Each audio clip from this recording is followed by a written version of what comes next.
Welcome to the deep dive. Really glad you're here today. We're going to cut through some of the noise around a really crucial business idea, strategic thinking. You've sent over some great material.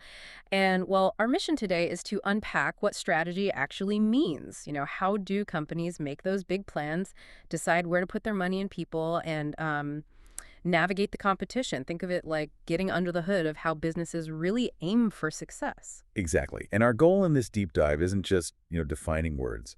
We really want to shed light on the core ideas of strategy and, importantly, the actions companies take in the market. The hope is you walk away with a much clearer way to look at business news and understand what's really going on, a sort of practical lens. Okay, let's dig in then. Strategy. It's one of those words, isn't it? It feels like it's used for everything. Sports, politics, even planning a weekend trip. But in business, it seems to have a more specific weight. What's the key thing we need to get straight first? I know the sources pointed out a really useful distinction. Yeah, absolutely. It's vital to start here because it kind of frames everything else. We tend to use strategy in two main ways, often without realizing it. First, there's strategy as a countable thing, like when we talk about a strategy. Okay, a strategy, like one specific plan. Precisely. Ah. A defined plan, or maybe a set of connected plans aimed at hitting a specific goal. Think of it like an itinerary for a trip. That's a strategy for seeing a city. Got it. Specific roadmap. And the other way. The other way is strategy as an uncountable concept. This is more about the general skill, the know-how. It's the study, really, of the skills and knowledge you need to actually make those plans effectively. Okay. So like being a good traveler overall, knowing how to plan, adapt, pack smart. Exactly. It's the broader capability, the art and science of strategic planning itself. And, confusing the two can be a problem. You might have brilliant planners who can't execute, or maybe great executors who just lack a clear direction. That makes a lot of sense. So one's the map, the other's the skill to draw it and, I guess, drive the car. That's helpful. Now, thinking about a business, when they have a strategy, a plan, how do they know if it's actually working? It can't just be a gut feeling, right? We're talking business here. Right. Absolutely. Not just vibes. While other factors matter, for commercial businesses, success is very often measured by profitability. It really boils down to the financial return, the money made compared to the money, time, and effort invested. The bottom line, basically. Pretty much. It's the ultimate scoreboard in many ways. Is this investment generating a positive return? That's the key question strategy needs to answer. Okay, so if profit is the goal, the scoreboard, Yeah. how does a company turn that big idea, that specific strategy into, well, reality? You need more than just the plan, right? You need the fuel, the engine. And that's where resource allocation is absolutely critical. It's a huge part of both planning and doing. It's fundamentally about deciding how to use the company's key assets. Assets. Well, finance, obviously the money they have, but also people, their skills, their time, and physical assets too. Buildings, equipment, technology, patents, even just crucial know-how. It's not just random spending. It's about deliberately putting those resources where they'll best achieve the strategic goals. Putting your money where your mouth is, strategically speaking. You could say that, yeah? Yeah. Making sure your best people and your capital are focused on the priorities. Sounds complex. So let's imagine a company, maybe Future Foods, trying to break into the plant-based meat market. Their strategy, the plan, might be to target high-end restaurants first. But their strategy, the skill, involves food science, marketing, and then they need to allocate resources, right? Like R&D funds, top chefs, a specialized sales team. Exactly right. That's a perfect illustration. And who's making those big allocation decisions at Future Foods? Who's drawing up that blueprint? Good question. These plans don't just magically appear. Who's actually holding the strategic pen? Well, almost always. It's the company's senior executives, the leadership team. They're the ones responsible for looking at the long-term picture, understanding the market, spotting opportunities, threats. They formulate the strategy and approve how those resources get allocated. They greenlight Future Foods' focus on chefs and R&D. And sometimes once they've figured out their big plan, they want to tell people about it. It's not always top secret. Often, yes, they want to communicate their direction. That's frequently done through a mission statement. It's basically a public declaration, states the company's main goal, its core purpose, its vision. Like a North Star for the company. Exactly. Guides all the strategic efforts and helps everyone, inside and out, understand what the company is fundamentally about. For Future Foods, it might be something like to redefine sustainable protein for the modern palate. Sets the stage. Okay, so strategy involves internal stuff, planning, resources, mission. But it's not just internal, is it?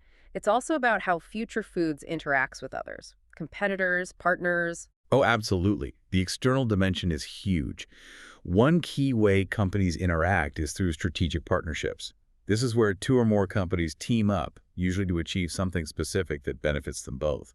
They often bring different strengths to the table. So Future Foods might partner with, say, a sustainable packaging company. That's a great example. Or maybe a well-known restaurant chain for an exclusive launch. That would be a strategic partnership. The source material mentioned an interesting historical one, MG Rover partnering with a Chinese car company. What was the story there? What does it show us? Right, the MG Rover example. That's quite telling. The core goal of that partnership was to get MG Rover cars produced and sold in China. It was a way to crack a huge growing market, overcome entry barriers, use local manufacturing, distribution, a clear strategic objective. Access they couldn't easily get alone. Precisely. That's the power of these partnerships, achieving things together that are difficult or too expensive solo. But, these things aren't always easy. Oh. Definitely. You've got different company cultures trying to mesh, managing who owns what intellectual property, making sure your long-term goals stay aligned. It takes real work, constant communication, not just signing a contract. Okay, so partnerships are one way to act externally. What about a company going it alone, making a big play by itself to shake things up? Yeah, that's what we'd call a strategic move. It's a significant action by one company designed to change the game, improve its position. Think of it like a bold move in chess. Maybe Future Foods buys out a smaller competitor that has really good vegan cheese technology. An acquisition. That's a classic strategic move. It instantly expands their product line, maybe removes a competitor, boosts their market share. It's direct, often aggressive. Okay, this is painting a clearer picture. Let's shift focus slightly to the market itself, the actual arena where companies compete. They aren't just static entities, they're constantly doing things in the market. The sources had some really evocative verbs for this, almost like battlefield terms. They did. And understanding this vocabulary is incredibly useful for interpreting what companies are doing and why. It gets you beyond just the surface news. Okay, let's walk through some of these. They sound like they describe different intensities of action. Let's do it. So first, if Future Foods is just trying to hold on to its existing restaurant clients and stop a new rival from stealing them, they're defending a market. Okay, holding your ground. What's the opposite? The opposite would be attacking a market. This is when Future Foods decides to start selling, say, directly to consumers online for the first time. It's a new entry, an offensive move. Attacking a new space. Got it. What if they want to be a bit more cautious when entering, not go all in immediately? That's often described as establishing a foothold or maybe a toehold in a market. Right. It means starting small.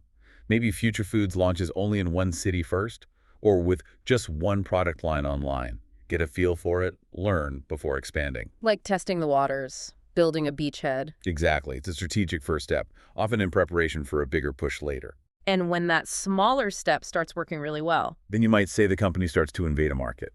This implies they're becoming really successful, growing fast, maybe taking significant share from others. Future Foods online sales take off, they expand nationwide, other brands start reacting, their presence becomes undeniable. Okay, invading implies real momentum. Is there a step beyond that? Well, the ultimate position for many is to dominate a market.